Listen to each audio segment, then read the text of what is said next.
మాంగళ్య shopping mall ఆర్సీపురంలో Ambedkar statue ఎదురుగా జూలై 12న రాశి ఖన్నా చేతుల మీదుగా గ్రాండ్ ఓపెనింగ్.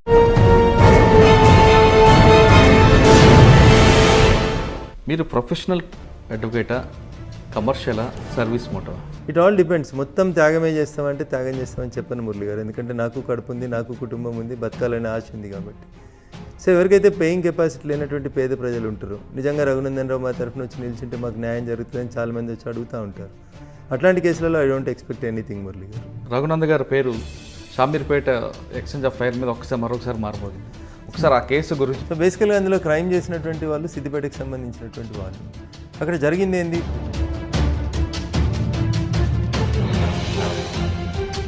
సో ఇతన్ని కూడా ఎన్కౌంటర్ చేస్తాడు అనేటువంటి భయాందోళనలు ఉన్నప్పుడు ఇంకా నేను నాకున్నటువంటి ప్రాక్టీస్ని, పొలిటికల్ ఇన్ఫ్లుయెన్స్ని అన్నింటిని ఉపయోగించి అతన్ని అఫీషియల్గా సరెండర్ చేసి ఎన్కౌంటర్ కాకుండా కాపాడగలను. సబ్సిక్వెంట్గా బెయిల్ మీద బయటకు వచ్చాను. కానీ ఆ కేసులో మీకు బాగా ఒత్తిడి వచ్చినట్లుగా తెలుస్తుంది. అంటే రెండు రకాలుగా ఒత్తిడి వచ్చింది. ఒకటి కాన్స్టిట్యున్సీలో సంబంధించినటువంటి ఒక పోలీసుల వైపు నుంచి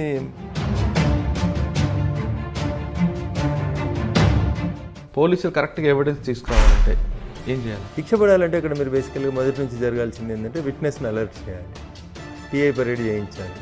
ముందు ముద్దాయిల్ని వాళ్ళు ఐడెంటిఫై చేసిన తర్వాత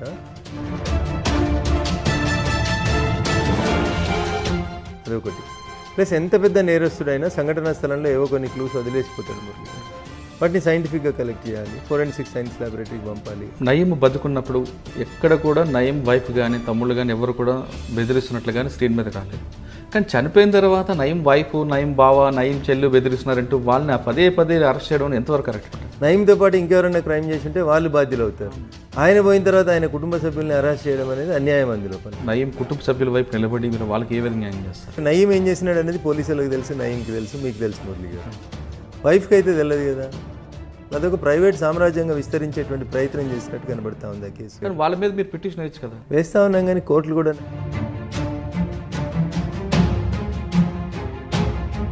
గొప్పతనం ఏంటంటే మన పీడీ కేసులన్నీ కొట్టేయడం జరిగింది హైకోర్టు. నయీం కేసు తర్వాత మీరు ఇంకా డ్రగ్స్ కేసు లోపల కూడా సినిమా ఇండస్ట్రీ మీద పలు ఆరోపణలు. బేసికల్గా అక్కడ ఇన్వెస్టిగేషన్ జరగాల్సింది.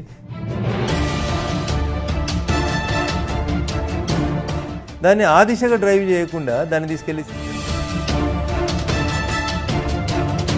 పోలీస్ స్టేషన్కి పిలిచి మీ గోర్లు ఇవ్వండి, మీ వెంట్రుకలు ఇవ్వండి, మీ రక్త నమూనాలు ఇవ్వండి అని 10వ అంతస్తులో కూర్చోబెట్టి చుట్టూ 10 మంది పోలీస్ అధికారులు నిల్చొని తీసుకునే రైట్ మీకు ఎక్కడుంది అని అడిగిన నేను మురళి గారు. అక్కడ నేను ప్రశ్నించిన. నేను కేసులో అంత హైప్ తీసుకొచ్చిన పోలీస్ ఆఫీసర్స్ అంటే ఎక్సైజ్ డిపార్ట్మెంట్ తర్వాత చార్జ్ షీట్ వేసిన అంత పెద్ద ప్రయోజనం కనిపించట్లేదు. ఏం పర్లేదు, కొండందవి ఎలుకను కూడా పట్టలేకపోయినారు మురళి గారు. సంచలనాల కోసం కేసులు చేస్తాం, టీవీలలో బ్రేకింగ్ల కోసం, స్క్రోలింగ్ల కోసం కేసులు చేస్తామంటే ఎట్లా కుదురుతుంది మురళి గారు? కానీ వాళ్ళకి జరగాల్సిన డ్యామేజ్ ఆల్రెడీ జరిగింది కదండి. కొందరు సినిమా హీరోలు ఆందోళనకు గురైనారు, డబ్బులు ఖర్చు పెట్టుకున్నారు, రకరకాలైనటువంటి ఇబ్బందులు పడ్డారు అనేటువంటి మాట వాస్తవం మురళి గారు. దిశ కేసు సంబంధించింది మీ ఒపీనియన్ చెప్పండి. సిస్టంలో జరిగినటువంటి ఫెయిల్యూర్స్, సమాజం నేర్చుకోవాల్సిన విషయాలు, తల్లిదండ్రులు నేర్చుకోవాల్సిన విషయాల్ని చాలా దిశ సంఘటన నేర్పించింది. సీన్ రీకన్స్ట్రక్షన్ చేస్తున్నప్పుడు వాళ్ళు మా మీద దాడి చేశారు కాబట్టి మీ ఫైర్ ఓపెన్ చేసాం అంటారు. ఇదంతా వాస్తవం అంటారా మీకున్న లాజిక్ ప్రకారం? సో ఫేక్ ఎన్కౌంటర్ అనేటువంటి అనుమానాలు ఎందుకు వస్తున్నాయి షాద్నగర్ ఎన్కౌంటర్ లేదా చటాన్పల్లి ఎన్కౌంటర్ మీద అనేది మనం ఒక గమనంలోకి తీసుకుంటే, ఎప్పుడైతే ఈ రాష్ట్ర ప్రభుత్వంలో ఈ క్యాబినెట్లో సీనియర్ మంత్రులుగా ఉన్నటువంటి కొంతమంది మంత్రులు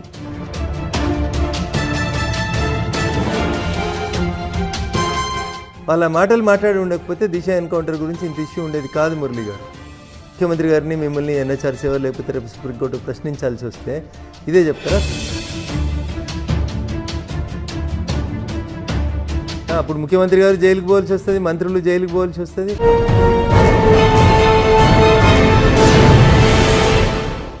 వెల్కమ్ టు క్రైమ్ డైరీస్. ఈ వారం మన guest present senior advocate cum senior politician, గతంలో ఒక జర్నలిస్ట్గా తన కెరీర్ ప్రారంభించిన ఆయన ప్రజల సమస్యలపై నిరంతరం పోరాటం చేస్తూ తర్వాత అడ్వకేట్గా, తర్వాత ప్రస్తుతం రాజకీయ నాయకుడిగా ఉన్నారు. పోలీసులు నిందితులను అరెస్ట్ చేసిన, ఎన్కౌంటర్ చేసిన బాధితుల మృతుల తరపున వాదిస్తూ వాళ్ళ తరపున కోర్టులో పిటిషన్ వేస్తూ వాళ్ళకి అండగా ఉంటున్న వ్యక్తి సీనియర్ క్రిమినల్ అడ్వకేట్ పేరు రఘునంద గారు. రఘునంద గారు ఎలాంటి కేసులు పట్టుకుంటారంటే సాధారణంగా పోలీస్ స్టేషన్కి వచ్చిన బాధితులు కాకుండా పోలీసులకి బాధితులు ఎవరున్నారో వాళ్ళ వైపు అండగా ఉంటారు, వాళ్ళ హక్కుల కోసం పోరాటం చేస్తుంటారు. గతంలో తీసుకుంటే నయీం కేసులో కానీ అదేవిధంగా చాలా కేసులు ఉన్నాయి. ప్రస్తుతం దిశ కేసులో సంబంధించిన నిందితుల తరపున కూడా అతను మాట్లాడుతున్నారు. అంటే దిశ కేసులో నిందితులకి ఎన్కౌంటర్ చేయడం కరెక్టా లేదా అన్న విషయాన్ని అయినట్టు తెలుసుకుందాం. రఘు గారు నమస్తే అండి. నమస్తే అండి. రఘునంద గారు, ఎక్కువగా ఎక్కడైతే ఎన్కౌంటర్లు జరుగుతాయో, ఎక్కడైతే పోలీసులపై దాడులు జరుగుతాయో, ఎక్కడైతే పోలీసులు అరెస్ట్ చేస్తారో వాళ్ళ వైపు నుంచి ఉండి వాళ్ళ హక్కుల కోసం పోరాటం చేస్తుంటారు. సాధారణంగా పోలీసులు నిందితులను అరెస్ట్ చేసినప్పుడు వాళ్ళని ఒక క్రిమినల్స్గా చూపించడం, వాళ్ళని మీడియా ముందు ఎక్స్పోజ్ చేయడం, వాళ్ళని అరెస్ట్ చేస్తుంటారు. కానీ దాని వెనకున్న స్టోరీని ఎవరు సాధారణంగా ఎక్కువ మీడియాలో కానీ జనం తెలియదు. వాళ్ళకున్న కష్టాలు, నష్టాలు, వాళ్ళకున్న బాధలు, కన్నీళ్లు చూపిస్తూ, అంటే ఎవరైతే పోలీసుల చేతిలో నిందితున్నారో వాళ్ళకి బాధితులకి అండగా ఉంటూ మీరు చాలా విషయాల్లో ఉన్నారు. ఒక నయీం కేసులు అవ్వచ్చు, చాలా కేసులు కనిపిస్తుంటాయి. అదేవిధంగా షాంబీర్పేటలో జరిగిన పోలీసులపై దాడి కేసుల్లో కూడా మీరు వాళ్ళ వైపు నిలబడి అతనికి లొంగుబాటు చేయడం కూడా జరిగింది. ఇప్పుడు లేటెస్ట్గా తీసుకుంటే దిశ కేసులో నిందితులకి ఎన్కౌంటర్ చేయడం అనేది కరెక్టా కాదా ఒకటి. అంటే మానవాద కోణంలో చూసుకుంటే ఎన్కౌంటర్ కరెక్ట్ అనుకుంటే, మీ వైపు నుంచి చూస్తుంటే లీగల్గా అది కరెక్టా కాదా అనే విషయాలు చెప్పే ముందు ఒకసారి మీ జర్నలిజం నుంచి ఇప్పటివరకు చిన్న అంటే ఒక సామాన్య నిరుపేద కుటుంబం నుంచి వచ్చినటువంటి మేము అనేక కష్టాలను చూస్తూ సమాజంలో ఎదుగుతూ వచ్చిన మురళి గారు, పేద ప్రజల కష్టం వస్తే అండగా నిల్చోవలసినటువంటి ఈ వ్యవస్థలో, అది పోలీస్ వ్యవస్థన, న్యాయ వ్యవస్థన, రాజకీయ వ్యవస్థన, ఏ వ్యవస్థ కూడా పేదోడి కష్టాన్ని పట్టించుకోలేనటువంటి పరిస్థితులు, అమాయకులైనటువంటి రైతులు పడుతున్న ఇబ్బందులు, సామాన్యుడైనటువంటి తెలంగాణ ప్రజానికానికి కలుగుతున్నటువంటి ఇబ్బందుల్ని గమనంలోకి తీసుకున్నప్పుడు ఒక దశలో పోలీస్ కావాలని, ఒక దశలో వకీల్ కావాలని, ఒక దశలో రాజకీయ నాయకుడు అయితేనే ఎక్కువ సెక్షన్ ఆఫ్ పీపుల్కి న్యాయం చేస్తామేమో అనేటువంటి ఆశతోటి రకరకాలైనటువంటి వృత్తుల్ని మారుస్తూ చివరికి రాజకీయమే నా వృత్తిగా సెటిల్ అయినప్పటికీ కూడా ఇప్పటికీ పలు దఫాలుగా మీరు అడిగినప్పుడు అనేక కేసులలో ఒక అడ్వకేట్గా ఉండి కొంతవరకు అక్కడ బాధిత కుటుంబాలకి న్యాయం చేయాలనేటువంటి ఒక ఆలోచన. అన్ని చోట్లలో పోలీసులు తప్ప, అన్ని చోట్లలో పోలీసులు రైటా అంటే పోలీసులలో కూడా మంచి వాళ్ళు ఉన్నారు మురళి గారు, చెడ్డ వాళ్ళు కూడా ఉన్నారు.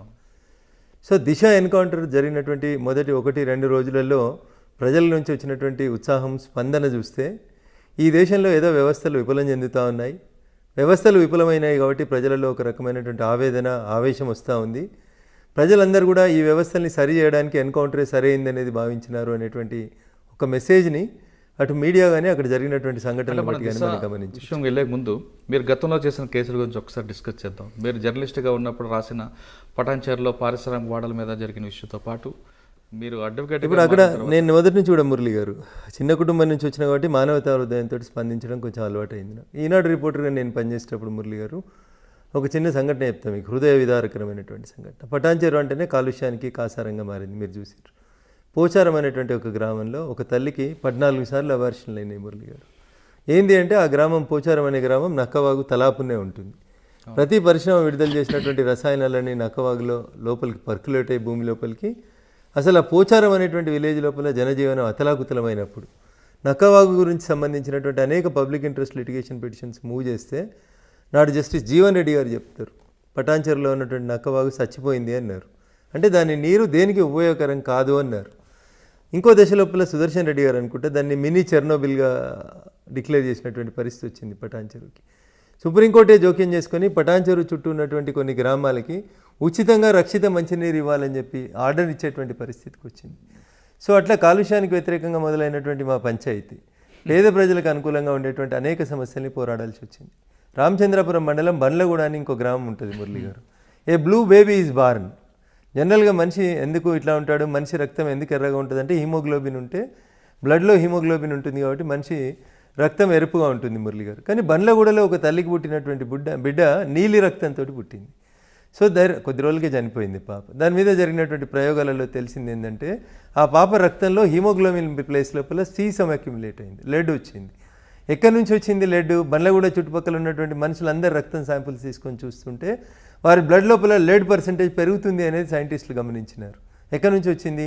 ఆ చుట్టుపక్కల ఉన్నటువంటి కెమికల్ కంపెనీస్ అన్ని యాసిడ్స్ని వాడి, స్టీల్ ఇండస్ట్రీస్ అన్ని యాసిడ్తో కడిగి స్టీల్ని ప్యూరిఫై చేస్తున్న పరిణామ క్రమంలో యాసిడ్ని భూమిలోకి పర్క్యులేట్ చేస్తే దానిలోంచి ఆ చుట్టుపక్కల ఉన్న బోర్ల ద్వారా వచ్చిన నీళ్ళల్లో అట్లా బ్లూ బేబీస్ బార్న్. సో ఇట్లా సమాజంలో ఉన్నటువంటి చిన్న చిన్న పోరాడాల్సినటువంటి సెక్షన్స్ తరఫున మాట్లాడాల్సి వచ్చినప్పుడు మాట్లాడడం మొదలుపెట్టినటువంటి నా నేచర్లో ఒక రకమైనటువంటి తిరుగుబాటుతనం, మొండితనం, గట్టిగా కొట్లాడాలనేటువంటి నేచర్ వచ్చింది. మీరు చెప్పినటువంటి షామీర్పేట ఎన్కౌంటర్ లోపల అదే ఒక రకమైనటువంటి కేసు. అంటే జర్నలిస్ట్గా మీరు ఉన్నప్పుడు మీరు చెప్పిన సమస్య మీద పోరాటం చేస్తున్న రఘునంద్ గారు అడ్వకేట్గా ఎందుకు మారాలనుకున్నారు? అప్పటికే కుటుంబ నేపథ్యం చిన్న వ్యవసాయ కుటుంబం. నా తర్వాత తమ్ముడు వకాలత్ చదవాలనే ఒక ఇంట్రెస్ట్లో ఉండే. తమ్ముడి కోసం అని చెప్పి నేను ఎంట్రన్స్ ఎగ్జామ్స్కి ప్రిపేర్ అయ్యి రాసాం. ఇద్దరం కలిసి రాసాం. ఇద్దరికి ర్యాంక్ వచ్చింది, సీట్ వచ్చింది. సరే ఇద్దరం కలిసి చదివితే బాగుంటుందేమో అనే ఉద్దేశంతో అటువైపు అడుగులు వేసాం. తర్వాత అది ఒక మంచి వృత్తి, చాలామందికి న్యాయం చేయడానికి అవకాశం ఉంది. చాలామంది భయపడతారు పోలీసు వాళ్ళని చూస్తే, కానీ చట్టం తెలియకపోవడం వల్లనే ఈ భయాలు వస్తూ ఉన్నాయి. చట్టాన్ని ఇంకొంచెం కామన్ మ్యాన్కి తీసుకెళ్లాలని అనుకున్నప్పుడు లీగల్ లిటరసీ క్యాంపులు, రకరకాలైనటువంటి అవేర్నెస్ క్యాంప్స్ కోసం వకాలత్లో జాయిన్ అయ్యాం. రిపోర్టర్గా చేసినా, అడ్వకేట్గా చేసినా, ఏది చేసినా జన బాహల్యం కోసం, జనం కోసం, జనంలో అవేర్నెస్ కోసమే పనిచేస్తూ వచ్చినటువంటి పరిణామక్రమం. సో క్రిమినల్ సైడ్ ప్రాక్టీస్లోకి వచ్చిన తర్వాత ఈ రాష్ట్రంలో సంచలనం చెందిన అనేక క్రిమినల్ కేసులు. అంటే ఫస్ట్ కేసు ఒకటి చెప్పండి. నేను చేసిన మొట్టమొదటి మర్డర్ కేసు రామచంద్రపురంలో చెరువు కట్ట, ఒకటి రాయసముద్రం అనే ఒక చెరువు కట్ట ఉంటుంది మురళి గారు. ఇద్దరు ఫ్రెండ్స్ కలిసి సాయంత్రం 4 గంటలకి మూడు బీర్ బాటిల్ తెచ్చుకుంటారు. 2 బీర్ బాటిల్ ఇద్దరు తాగిన తర్వాత 3వ బీర్ బాటిల్ ఎవరు తాగాలనే పంచాయతీ వచ్చినప్పుడు అంతకుముందే తాగిన బీర్ బాటిల్తో కలిసి ఇంకొక మిత్రుని పొడి చేస్తాడు పగలగొట్టేసి. That is my first criminal murder case in 1998 if I'm not wrong. So అప్పటికే చాలామంది భయపెట్టించినారు, ఏందిరా అట్లాంటి కేసులు చేస్తా ఉన్నావు, ప్రాక్టీస్లోకి వచ్చిన తొలి రోజులలోనే ఇట్లాంటి సెన్సేషనల్ కేసులు చేస్తే మనకి ఇబ్బంది అవుతుంది అని చెప్పి చాలామంది మిత్రులు చాలా భయపెట్టించారు. అది ప్రాక్టీస్కి వచ్చిన తొలి రోజులు. అప్పటి నుంచి కూడా నాకు ఏదైనా ఛాలెంజ్గా తీసుకోవడం, మొండిగా పనిచేయడం ఇష్టం కాబట్టి అక్కడ నుంచి స్టార్ట్ అయిన కేసులో మీరు అక్యూజ్డ్ వైపు ఉన్నారా? అక్యూజ్డ్ వైపు. అంటే అక్యూజ్డ్ ఏ విధంగా బయట తీసుకొచ్చారు? ఇంకా అదేముంటుంది సార్, పోలీస్ ఇన్వెస్టిగేషన్స్ ఎట్లుంటాయి మీకు తెలియదు ఏముంటుంది మురళి గారు. 100 పన్నొత్తిళ్ళు ఉంటాయి వాళ్ళకి. శవం అక్కడే ఉంటుంది, శవం తీసుకొస్తారు, బాటిల్ తీసుకురారు, బాటిల్ తీసుకొస్తే బండ తీసుకురారు. అక్కడ ఫోరెన్సిక్ సైన్స్ ల్యాబొరేటరీకి పంపాల్సిన అంశాలు అనేకం ఉంటాయి. మన పోలీసింగ్కి, మన ఇన్వెస్టిగేషన్కి, ఇతర దేశాల్లో ఉన్న ఇన్వెస్టిగేషన్కి నేను మొదటి నుంచి కూడా చెప్తుంది అది ఒకటే మురళి గారు. ఒక ఎఫ్ఐఆర్ రిజిస్టర్ అయితే ఛార్జ్షీట్ ఫైల్ చేసేదాకా ఆ ఐఓకి వేరే డ్యూటీ ఇవ్వద్దు అనేది నా వాదన, నా విజ్ఞప్తి, నా డిమాండ్ కూడా. ఎందుకంటే ఒక్కొక్క క్రైమ్లో ఒక్కొక్క రకమైనటువంటి ఇన్వెస్టిగేషన్ చేయాలి మురళి గారు. ఏదన్నా ఒక మేజర్ క్రైమ్ జరిగింది అనుకోర్రి, గంట సేపు కాగానే మీడియా వస్తుంది, పొలిటికల్ లీడర్లు వస్తారు, మాబ్ గ్యాదరింగ్ వస్తుంది, 1000 మంది జమ అవుతారు, మీకు సీన్ డిస్టర్బ్ అయిపోతుంది. సీన్లో మీరు ప్రతి సీన్ లోపల కూడా ఇప్పుడు ఆడ మర్డర్ జరిగింది, శవం ఆడబడింది, ఓడు కత్తితోటి పొడుస్తాడు, ఓడు బాటిల్తోటి పడి పెనుగులాట అవుతుంది, అక్కడ రకరకాలైనటువంటి సంఘటనలు జరిగిన తర్వాత ఒక హత్య జరుగుతుంది. కింద పడినటువంటి కంట్రోల్ ఎర్త్ అంటే బ్లడ్తో సహా, మట్టితో సహా, కత్తి, వెంట్రుకలు, గోర్లు, శరీర ముక్కలు ప్రతిదీ కలెక్ట్ చేయాలి. 1000 మంది మాబ్ జాయిన్ అయిన తర్వాత సీన్ ఎట్లా కంట్రోల్లో ఉంటుంది అంటారు మురళి గారు. అక్కడ మొదలవుతుంది కష్టం ఇన్వెస్టిగేటింగ్. తీసుకుని ఫస్ట్ కేసులో ఎలాగా బయట తీసుకొచ్చారు? సో దాంట్లో అంటే సర్కమ్స్టెన్షియల్ ఎవిడెన్సెస్ని పోలీసు వాళ్ళు ప్రాపర్గా లింకప్ చేయలేకపోయినారు. Because it is an open place, చెరువు కట్ట, సాయంత్రం 5:30-6 గంటల ప్రాంతంలో జరిగినటువంటి సంఘటన. ఆ సమయం లోపల అక్కడ దాన్ని లింకప్ చేయడానికి ఎవిడెన్స్. ఇద్దరు చనిపోయారు, ఒకడు ఇంకొకరిని చంపేశాడు. 2 దోస్తులు కలిసి 3 బీర్ సీసాలు తెచ్చుకున్నారు. ఎవిడెన్స్ ఏం లేదు, ఏముంటుంది చెప్పండి, అన్లెస్ అంటే ఆయనే కన్ఫెషన్ తప్ప. ఆయనంతలో ఆయనే మళ్ళీ పోలీసు వాళ్ళకి నేనే చంపేశానని అడ్మిట్ అయ్యాడనే ఒక నేరస్తుని అంగీకారం తప్ప అది చెల్లదు కదా. Confession made before A police officer is inadmissible. So అక్కడ ఆ రికవరీ చేసినటువంటి బీర్ బాటిల్ ముక్క మీద ఫింగర్ ప్రింట్స్ తీసుకోవడం, ఇట్లాంటివన్నీ సైంటిఫిక్ ఎవిడెన్స్ తీసుకోవడానికి ఒక అవకాశం ఉండే. But scene was disturbed. Police could not be in a position to collect that beer bottle or evidence, finger prints లేవు. సో వీళ్ళిద్దరు ఫ్రెండ్స్ అనేది అందరు సాక్ష్యం చెప్తా ఉన్నారు. మరి హత్య చేసేంత వీళ్ళిద్దరి మధ్యలో శత్రుత్వం ఎక్కడుంది, ఎక్కడ కనబడలేదు. So there is a chance for some third person also to do it అనేది చెప్పినప్పుడు బెనిఫిట్ ఆఫ్ డౌట్ ఆల్వేస్ మీరు క్రిమినల్ లాలో చూడండి, benefit of doubt will be given to accused only. So అట్లా ఆ నేరస్తుని నేను బయటికి తీసుకొచ్చాను. అప్పటి నుంచి కాన్ఫిడెన్స్ లెవెల్స్ పెరిగిపోయినాయి. సో క్రిమినల్ సైడ్ మనం ఏం చేసినా గెలవగలుగుతాం అనేటువంటి ఒక ఆసక్తి పెరిగిపోయింది. ఆ తర్వాత ఏ కేసులు వచ్చాయి?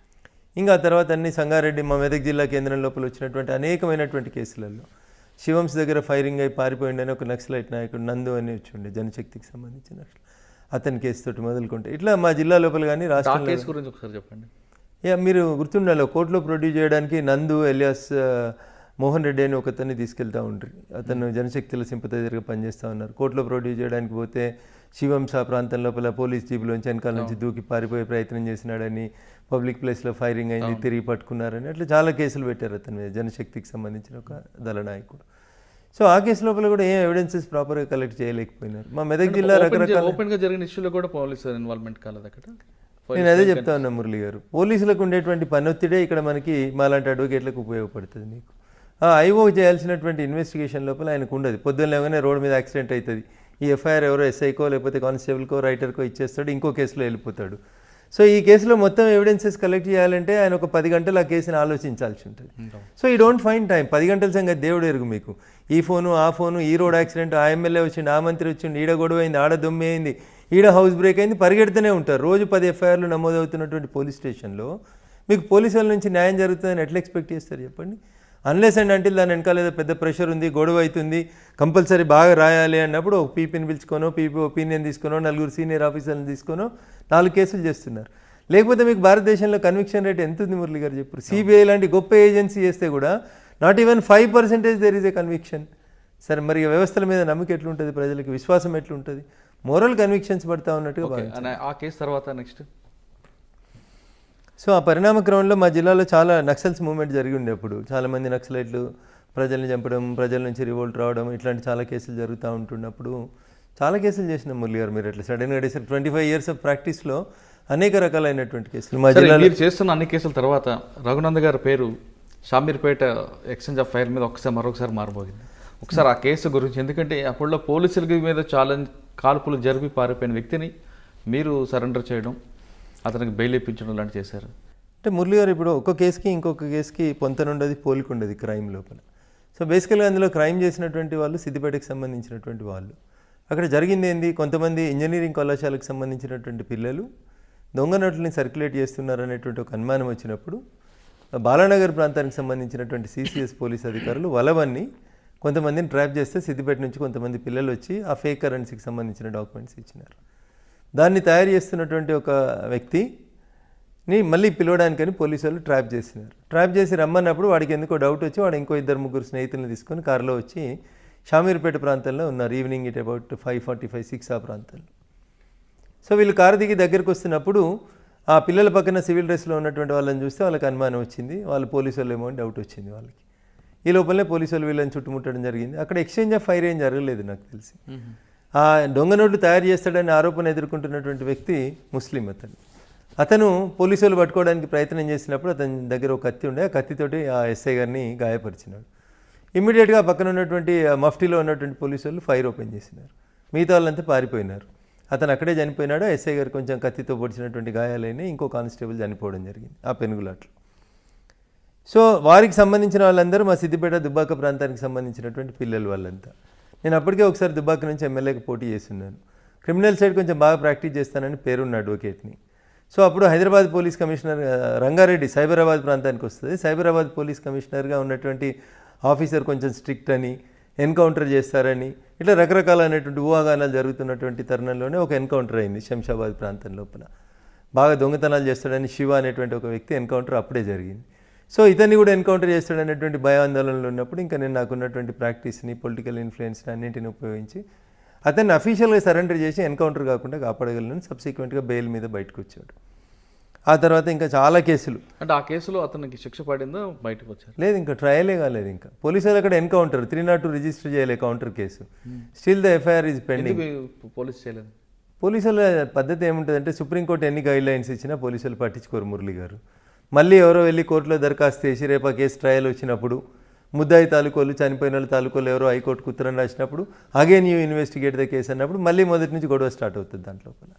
అది మీరు చేసుకున్న కేసులో ఇప్పుడు షామీర్పేట కేసులో అతను ఫేక్ కరెన్సీ తీసుకురావడం కరెక్టే, తర్వాత మీ క్లయింట్ వాళ్ళ మీద దాడి చేయడం కరెక్టే కదా. మరి ఇప్పుడు చనిపోయినటువంటి వ్యక్తి నా క్లయింట్ కాదు, బేసికల్గా కాదు. ఎవరైతే కారు తీసుకొని తన కారులో హైదరాబాద్ దాకా పోదాన్ని రమ్మని ఆ చనిపోయినటువంటి వ్యక్తి రిక్వెస్ట్ చేస్తే వచ్చినటువంటి వ్యక్తులు ఎవరైతే ఉన్నారో వాళ్ళకి ఆ దొంగ నోట్లకి సంబంధం లేదు, వాళ్ళకి క్రైమ్కి సంబంధం లేదు. వాళ్ళ క్రైమ్ చూస్తుండగానే ఆ ఫైరింగ్, ఆ ఎక్స్చేంజ్, వీళ్ళ గొడవ చూడగానే పోలీసులు అందెలగానే పారిపోయినారు వాళ్ళకి సీన్ నుంచి. బట్ అక్కడ అతను చనిపోయినాడు, ఒక కానిస్టేబుల్ చనిపోయినాడు. కాబట్టి ఎవరో ఒకరి మీద కేసు అయితే చేయాలి కదా. ఆ పారిపోయినటువంటి వ్యక్తుల మీద కేసు అయింది. So I don't feel that they are the criminals, but వాళ్ళని ఎవరో ఒకరిని ఆరోపణ చేయాలి కదా. ఒక కానిస్టేబుల్ చావు కారణమైనారు, ఒక ఇతను పిల్లోడు ఒకతను సిద్దిపేట అతను చనిపోయినాడు.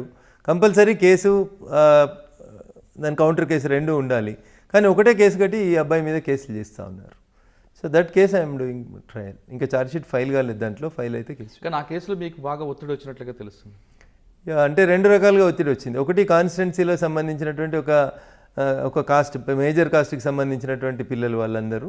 కాబట్టి ఆ కాస్ట్ నుంచి ఏదో ఒక రకంగా మా పిల్లల్ని కాపాడాలనేటువంటి ఒత్తిడి ఒకవైపు నుంచి అయితే, పోలీసుల వైపు నుంచి అటువైపు మీరు ఉండొద్దు, ఇది అన్యాయం, మా పోలీసు వాళ్ళు ఇంజూర్ అయినటువంటి కేసులలో కూడా మీరు రావడం మాకు బాధాకరం అని చెప్పి తెలిసిన పోలీస్ ఆఫీసర్స్ కొందరి నుంచి కొంత ఒత్తిడి. బట్ ఒకసారి వకాలత్ తీసుకున్న తర్వాత మురళి గారు మీకు తెలియదే ఉంది, క్లయింట్ ఈజ్ ఇంపార్టెంట్ మాకు అట్లా. తర్వాత ఇంకే కేసులు వచ్చారండి?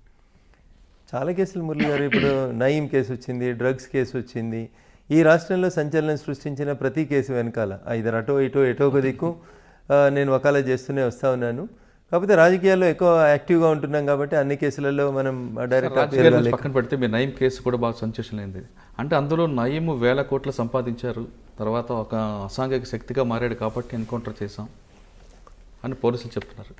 మరి మీరు అటువైపు నుంచి నిలబడి వాళ్ళకి, అంటే నయీం కుటుంబ సభ్యుల వైపు నిలబడి మీరు వాళ్ళకి ఏ విధంగా న్యాయం చేస్తారు? ఇప్పుడు నయీం అయిన తర్వాత నేను వాళ్ళ తరఫున వకాలత్ చేస్తున్నాను. మిగిలింది ఎవరు?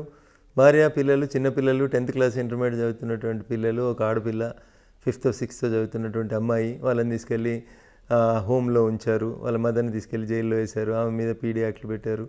సరే, నయీం ఏం చేసినాడు అనేది పోలీసులకు తెలుసు, నయీంకి తెలుసు, మీకు తెలుసు మురళి గారు. వైఫ్కి అయితే తెలియదు కదా. వైఫ్ నోటీస్లో ఆమె కూడా బెదిరిస్తుంటే ప్రాపర్టీ అంతా ఆమె పేరు ముందు అంటున్నారు పోలీసు. ఐ డోంట్ థింక్ అందులో చాలామందిని ముద్దాయిలుగా చూపెట్టినట్టున్నారు. నయీంకి బినామీలుగా చాలామందిని చూపెట్టినట్టు కనబడతా ఉంది. వైఫ్ పేరు మీద ఉన్నటువంటి ప్రాపర్టీస్ తక్కువ అందులో, నాకున్నటువంటి అంచనా మేరకి. కుటుంబ సభ్యుల పేరు మీద ఉన్నటువంటి ప్రాపర్టీస్ తక్కువ, బయట వ్యక్తుల పేరు మీదనే ఎక్కువ ప్రాపర్టీస్ ఉన్నాయి అందులో. అదొక ప్రైవేట్ సామ్రాజ్యంగా విస్తరించేటువంటి ప్రయత్నం చేసినట్టు కనబడతా ఉంది ఆ కేసు. దాంట్లో కూడా I don't think the investigation is proper Murali గారు. ఎందుకంటే ఎప్పుడో 15 సంవత్సరాల క్రితం తూపురానికి వెళ్ళి తీసుకుపోయినా ఆయన చంపేసిండు నయీమని 15 సంవత్సరాల తర్వాత ఛార్జ్షీట్ వేస్తే ఏం మిగులుతుంది కేసులో మురళి గారు? మీరు చెప్పండి. ఎక్కడో శ్రీశైలంలో మర్డర్ చేసిరంటారు, శవం దొరకది, చంపిన వాళ్ళు లేరు, డైరెక్ట్ ఎవిడెన్స్ లేదు. 15 సంవత్సరాల క్రితం ఏదో తప్పిపోయినటువంటి మనుషుల ఖాతానంతా నయీమే హత్యలు చేసిండని చెప్పి చేస్తే అందులో భార్య పిల్లలకి ఏం సంబంధం వస్తుంది?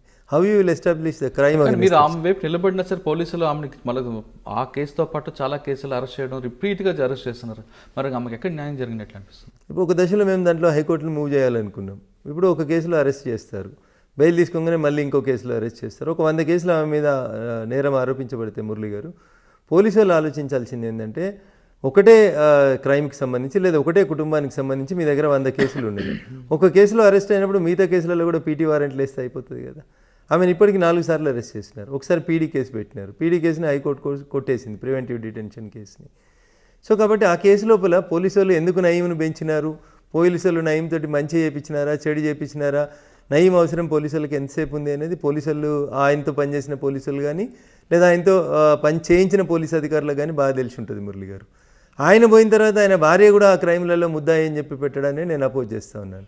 మిగతా గ్యాంగ్స్టరు, మిగతా వాళ్ళు ఉన్నారు, నక్సలైట్లు ఉన్నారు, లొంగిపోయిన నక్సలైట్లు ఉన్నారు, ఇతరులు ఉన్నారు అంటే అది వేరైతుంది మురళి గారు. కుటుంబ సభ్యులు, ఇంటర్మీడియట్ చదివే కొడుకో, 7th క్లాస్ చదివే కూతురో, లేకపోతే ఏం తెలియని అమాయకులైనటువంటి వైఫ్నో సిస్టర్నో క్రైమ్లో ఇన్వాల్వ్ చేయడం సరైంది కాదండి. అంటే మీరు అన్నట్లుగా నయీం బతుకున్నప్పుడు ఎక్కడ కూడా నయీం వైఫ్ కానీ తమ్ముళ్ళు కానీ ఎవరు కూడా బెదిరిస్తున్నట్లు కానీ స్క్రీన్ మీద రాలేదు. కానీ చనిపోయిన తర్వాత నయీం వైఫ్, నయీం బావ, నయీం చెల్లు బెదిరిస్తున్నారంటూ వాళ్ళని పదే పదే అరెస్ట్ చేయడం ఎంతవరకు కరెక్ట్ అంటారు? ఇప్పుడు ఏం చేయాలో తెలియక తప్పనిసరి పరిస్థితులలో ఎవరినో ఒకరిని ముద్దాయం చేయడం తప్ప ఏం లేదు అందులో మురళి గారు. కానీ వాళ్ళకి మానసిక క్షోభ ఉంటుంది కదా. అదే చెప్తా ఉన్నాను నేను మీకు. అక్కడ వాళ్ళు నష్టపోతూ ఉన్నారు తప్ప నయీం బతుకున్నప్పుడు జరిగినటువంటి నేరాలు ఏమైనా ఉంటే వాటి మీద నయీం బాధ్యుడు అవుతాడు. నయీంతో పాటు ఇంకెవరైనా క్రైమ్ చేసి ఉంటే వాళ్ళు బాధ్యులు అవుతారు. ఆయన పోయిన తర్వాత ఆయన కుటుంబ సభ్యుల్ని అరెస్ట్ చేయడం అనేది అన్యాయం. అందులోపల చెల్లె చేసింది, అక్క చేసింది, చెల్లెకి నడవరాదు, అక్కకు పరిగెత్తరాదు, తమ్ముడు లేనే లేడు, తమ్ముడిని నక్సలైట్లే చంపేసినారు. ఇంకేముంటుంది అక్కడ కేసులో? ఏం బలం? 84 years ఉన్న ముసలిళ్ళని కూడా తెచ్చి రిమాండ్ చేసుడు, దానివల్ల ఏం సాధించగలుగుతారు మురళి గారు? వాళ్ళ మీద మీరు పిటిషన్ వేయచ్చు కదా. వేస్తూ ఉన్నాం కానీ కోర్టులు కూడా నయీం కేసు అనేసరికి కొంచెం మీకు తెలుసు కదా మురళి గారు, భయపడతా ఉంటారు, ఓపిక వినాలంటారు, టైం తీసుకోండి అంటారు. ఒక్కొక్క బెయిల్ పిటిషన్ రావడానికి 3 నెలలు 6 నెలలు పడతా ఉంది. గొప్పతనం ఏంటంటే మన పీడీ కేసులన్నీ కొట్టేయడం జరిగింది హైకోర్టు. మరొకసారి నయీం తెరపైకి వచ్చాడు. నయీం సంబంధించిన 1000 కోట్ల ఆస్తులు ఉన్నాయి. నయీం ఇంట్లో వంట మనిషి పేరు మీద మొత్తం ప్రాపర్టీ ఉంది అంటున్నారు. ఇప్పుడు ఈ దేశం లోపల బినామీ ఆస్తుల చట్టం ఒకటి వచ్చింది మురళి గారు. నిజంగా పోలీసు వాళ్ళు ప్రాపర్గా ఇన్వెస్టిగేట్ చేస్తే అవన్నీ చట్టాలను ఉపయోగించుకొని అక్కడ ఆస్తుల్ని సీజ్ చేయడానికి స్కోప్ ఉంది వాళ్ళకి. కానీ వేగగా పోయి వాళ్ళ పేరు మీద ఉన్నటువంటి ఇండ్లను వాటిని మేము సీజ్ చేస్తామని అంటే దాని చట్టం ఒప్పుకోదు కదా. పోలీసు వాళ్ళకి ప్రైవేట్గా వెళ్ళి ప్రాపర్టీస్ని సీజ్ చేసేటువంటి రైట్ లేదు కాబట్టి ఆ కేసు కోర్టులో నిల్చోలేకపోతా ఉందనేది నాకు ఉన్నటువంటి లాజికల్ ఆర్గ్యుమెంట్. అందులోపల ఇల్లు సీజ్ చేసినామంటారు, ఎట్లా సీజ్ చేస్తారు? ఏ సెక్షన్ కింద సీజ్ చేస్తారు? మీరు ఏం కేసులు పెట్టిరు వాళ్ళ మీద? బినామీ ప్రాపర్టీ చట్టం పెట్టినరా లేకపోతే మనీ లాండరింగ్ పెట్టినరా? ఏ కేసు కింద నీకు ఇల్లు సీజ్ చేసే అధికారం పోలీసులకు ఉంది భారతదేశంలో చెప్పండి? ప్రాపర్టీ సీజ్ చేసే రైట్ పోలీసులకు ఎక్కడుంది? ఏ చట్టం కింద సీజ్ చేస్తారు? దానికి ఆన్సర్ లేదు. అంటే వాళ్ళకు కూడా తెలుసు కేసు పోతాదని, కానీ ఇప్పుడున్న ప్రజలు బట్టి చేశారని అనుకోవచ్చా మనం? అంతే, టెంపరీగా ఆ రోజు జనంలో ఒక రకమైనటువంటి అది క్రియేట్ చేయడానికి చేస్తున్నటువంటిది తప్ప అందులో శాంక్టిటీ పెద్దగా ఏం కనబడట్లేదు మురళి గారు. ఆ కేసులలో బలం ఉన్నట్టు నేనైతే ఫీల్ కావట్లేదు. ఓకే, నయం కేసు తర్వాత మీరు ఇంకా డ్రగ్స్ కేసుకు వచ్చినప్పుడు మీరు చూసినారు, డ్రగ్స్ కేసు లోపల కూడా సినిమా ఇండస్ట్రీ మీద పలు ఆరోపణలు. బేసికల్గా అక్కడ ఇన్వెస్టిగేషన్ జరగాల్సింది స్కూళ్ళలో చిన్నపిల్లలకి డ్రగ్స్ ఎట్లా వచ్చినాయి అనేది ఇన్వెస్టిగేట్ చేయాల్సిన కేసుని దాన్ని తీసుకెళ్ళి ఎవరో సినిమా వాళ్ళు సప్లై చేసారని, సినిమాకి వెళ్ళి నిర్మాతలకి వెళ్ళి హీరోలకి వెళ్ళి హీరోయిన్లు, దాన్ని ఏదో సంచలనమైనటువంటి కేసుగా డైవర్ట్ చేసేటువంటి ప్రయత్నం చేసారు తప్ప మొదట మనకు అనుమానం వచ్చింది మీడియాలో వచ్చింది ఎక్కడ వచ్చింది? స్కూల్ పిల్లలకి డ్రగ్స్ ఎక్కడి నుంచి వస్తున్నాయి అనేది, ఒక కార్పొరేట్ స్కూల్ దగ్గర అమ్ముతున్నారు అనేది బేసికల్గా ఇష్యూ స్టార్ట్ అయింది మనకి. దాన్ని ఆ దిశగా డ్రైవ్ చేయకుండా దాన్ని తీసుకెళ్ళి సినిమా ఇండస్ట్రీకి లింక్ చేసి, సినిమా ఇండస్ట్రీలో కొంతమంది పెద్దవాళ్ళకి లింక్ చేసి దాని ద్వారా ఏదో చేసుకున్నారని, డబ్బులు పెద్ద మొత్తంలో చేసినాయని, ఇట్లాంటి వాటిల్లో అక్కడ కూడా నేను అపోజ్ చేసింది ఎప్పుడు మురళి గారు, పోలీస్ స్టేషన్కి పిలిచి మీ గోర్లు ఇవ్వండి, మీ వెంట్రుకలు ఇవ్వండి, మీ రక్త నమూనాలు ఇవ్వండి అని 10వ అంతస్తులో కూర్చోబెట్టి చుట్టూ 10 మంది పోలీస్ అధికారులు నిల్చొని తీసుకునే రైట్ మీకు ఎక్కడుంది అని అడిగిన నేను మురళి గారు. అక్కడ నేను ప్రశ్నించిన, నేను పోలీసులు తప్పు చేసినప్పుడు సార్ మీరు చేస్తుంది తప్పు అని అంటున్నా నేను, అంతకుమించి మీరు ఇన్వెస్టిగేషన్ చేయొద్దని నేను ఎప్పుడు చెప్పలేదు. ఏ చట్ట ప్రకారం నువ్వు అది తీసుకుంటున్నావు, హెయిర్ తీసుకోవాలని నువ్వు అనుకున్నావు, సో ఈ గివ్ హిమ్ ఏ నోటీస్, ఆయనకు నోటీస్ ఈ ప్రొసీజర్ ఏం చెప్పింది, కోర్టు ప్రొసీజర్ ప్రకారం unless and until drunk and డ్రైవ్లో తప్ప మిమ్మల్ని తీసుకెళ్ళి టెస్ట్లు చేయించి మిమ్మల్ని మీ శరీరంలోంచి ఆల్కహాల్ ఉందా లేదా అని చెప్పి టెస్ట్ చేసేటువంటి పరిస్థితి మీకు డ్రంక్ అండ్ డ్రైవ్ కేసులలో మినహా పోలీసు వాళ్ళకి మీ శరీరంలోంచి ఒక భాగం తీసుకొని పోయే అధికారం ఎక్కడిది? గోర్లు ఎక్కడికి వెళ్ళి తీసుకుంటారు, వెంట్రుకలు ఎట్లా తీసుకుంటారు?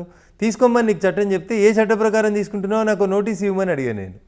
సో అక్కడి నుంచి ఈ మొండితనం, ఈ గొడవలు స్టార్ట్ అవుతున్నట్టు కనబడుతుంటుంది మురళి గారు.